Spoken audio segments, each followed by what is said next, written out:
So I go over her hand, and her thumb comes in this other piece of stockinette right there. Now, when I pull on that stockinette, it's not going to be too tight. So I'm going to use that to simply, as an opening here, so we roll that back, I've got a nice padded edge. See that? So that's kind of the goal of what we're trying to do there. So that's a stockinette. So I'm going to go ahead and roll that back, and it makes a nice little buffered edge for me there. Then I'm going to take my next piece of stockinette, and it's going to be a little longer. And I want to come from 2 inches from her elbow all the way out to the end of her fingers. Okay? So, it's going to be a little longer, so I want to have always 2 fingertips from the elbow so when she flexes it doesn't dig into her biceps. That's my goal. But the patient position is in an intrinsic plus position. And I'm going to roll this up. And like I said, this is normally going to be a 3-inch stockinette, so I don't have that. So I'm going to leave that all the way out to her fingertips.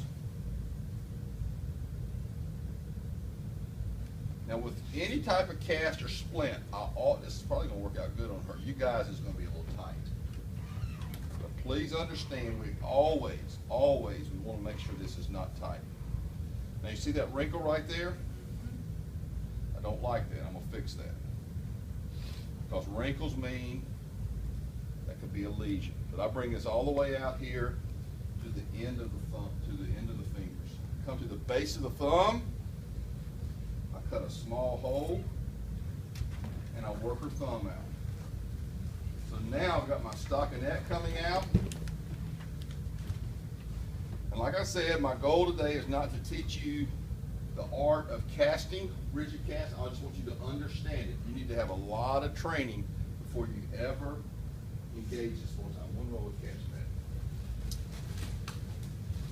Now healthcare is really going under a lot of strain right now. One of the things is cut funding. So if you're in a clinic where you're putting on cast, where you used to have all this money for casting, it's just really, they've cut a lot of the funding. So I teach this technique instead of using 2 rolls of 2-inch cast tape or a roll of 2 and a roll of 3. I'm going to show one roll of 3-inch cast tape. We're going to put on a short arm cast.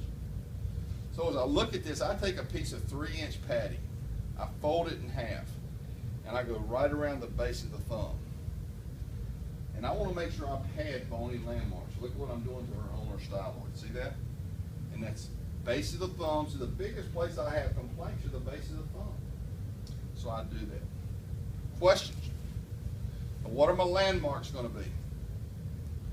2 fingertips from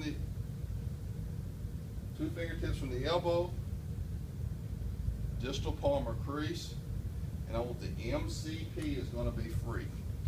The MCP, metacarpophalangeal joint, is going to be free. So I've got my base padding there. I've got my patient position. She's holding back. And I start this locking the wrist. Reverse roll. The landmarks show you where the cast tape is going to be. Padding will be 1/4 to a 1/2 inch beyond that. So I come right through the hand there and I splay that a little bit. And see how it comes over that. And I go twice through the hand. So now the padding is coming out over the knuckle. See that? So I go lock the wrist, twice through the hand, and capture the base of the thumb. I'm going to do these same steps with my cast tape. Now watch this. Patient position's pretty good, and I'm overlapping 1/2. I don't start rolling here and come down. I start here and work up. And look at this. It's snug here, therefore it stretches here. See how nice and smooth that is? If I do a good job with my padding, then my cast is just simply laid over top of it, and it's very simple. So I have a nice low profile cast. I look at my padding, everything's got 2 layers of padding. I've got the bony landmarks taken care of. Questions?